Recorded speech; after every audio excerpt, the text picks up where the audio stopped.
Oke, jadi sekarang diketahui bangun datar belah ketupat ya. Dimana bangun datar belah ketupat itu dia memiliki 4 sisi yang sama panjang, namun diagonalnya berbeda antara diagonal 1 dan diagonal 2. Di sini diketahui salah satu diagonalnya besarnya 30 cm. Kemudian dengan memiliki luas 300 cm persegi. Selanjutnya yang ditanyakan adalah kelilingnya berapa sih? Jadi untuk mencari keliling dari belah ketupat ini, kita harus tahu dulu sisi-sisinya. Ya. Jadi dengan mengandalkan luas, kita harus mencari dulu diagonal yang kedua, ya. Jadi rumus yang dipakai adalah rumus luas belah ketupat. Rumus luas belah ketupat itu adalah diagonal 1 dikali diagonal 2 dibagi 2. Itu rumus luas belah ketupat ya. Jadi kita masukkan luas belah ketupat yang diketahui adalah 300 cm persegi ya. Selanjutnya diagonal 1 yaitu 30 cm dikali dengan diagonal 2 dibagi 2. Ini kita kalikan silang ya. 300 kita kalikan 2. Jadinya 600 sama dengan 30 cm, ini cm persegi dikali diagonal 2. Jadi untuk mencari diagonal 2 sama dengan 600 cm persegi dibagi dengan 30 cm. Jadinya diagonal 2 sama dengan, ini bisa kita sederhanakan, 60 bagi 3 dapat 20 cm. Ini kita coret ya. Dapatlah diagonal 2 20 cm. Sekarang kita masukkan ke dalam belah ketupat ini.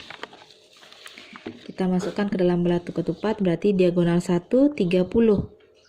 Karena diagonal 1 dan diagonal 2 ini saling berpotongan tegak lurus, sehingga besarnya sama kalau dia dibagi menjadi 2 bagian sama panjang ya. Kalau diagonal 1 30 cm, kalau dia dibagi 2 jadinya 15, ini 15. Sekarang kalau yang diagonal 2 diketahui tadi adalah 20 cm, kalau dia dibagi 2 menjadi 10 10. Sekarang kita cari sisi-sisinya ini berapa sih? Kita cukup cari satu aja ya, dengan menggunakan rumus Pitagoras. Kita pakai sisi miring. Kenapa sisi miring? Karena dia berada tepat pada sudut siku-siku. Asal dia berbentuk segitiga siku-siku, asal dia sisinya berada tepat pada sudut siku-sikunya, berarti dia dinamakan sisi miring ya. Di rumus sisi miring adalah 15 kuadrat ditambah 10 kuadrat diakarkan ya. 15 kuadrat berapa? 225 ditambah 10 kuadrat 100. Jadi kita jumlahkan 225 ditambah 100 hasilnya 325. Akar 325 berapa sih? Oke, akar 325 kita bisa pecah menjadi akar 25 dikalikan dengan akar 13 ya. Nah, yang mana bisa kita akarkan di antara dua bilangan ini? Yang akar 25 ya. Jadi akar 25 berapa sih? 5 dikali dengan akar 13. Jadi 5 dikali akar 13 berapa? Ya 5 akar 13 cm. Inilah sisi miringnya alias sisi dari belah ketupat tersebut. Nah, sekarang yang ditanya apa? Yang ditanyakan adalah kelilingnya. Keliling belah ketupat rumusnya apa?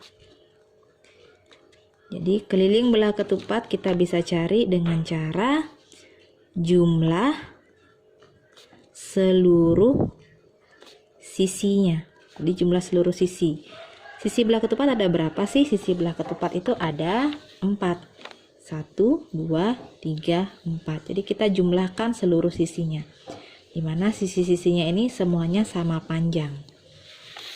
Kita cukup menjumlahkan 5 akar 13 ditambah 5 akar 13 ditambah 5 akar 13 sebanyak 4 kali ya, karena sisi belah ketupat ada 4. Kemudian bisa kita cari cara cepatnya. 5 akar 13 dikalikan dengan 4 karena sisinya ada 4. Jadi yang bisa kita kalikan yang mana? Yang ini. 5 dikali 4. 5 kali 4 berapa? 20. Akar 13-nya mengikuti. Sentimeter. Jadi keliling belah ketupatnya adalah 20 akar 13 cm. Sudah selesai.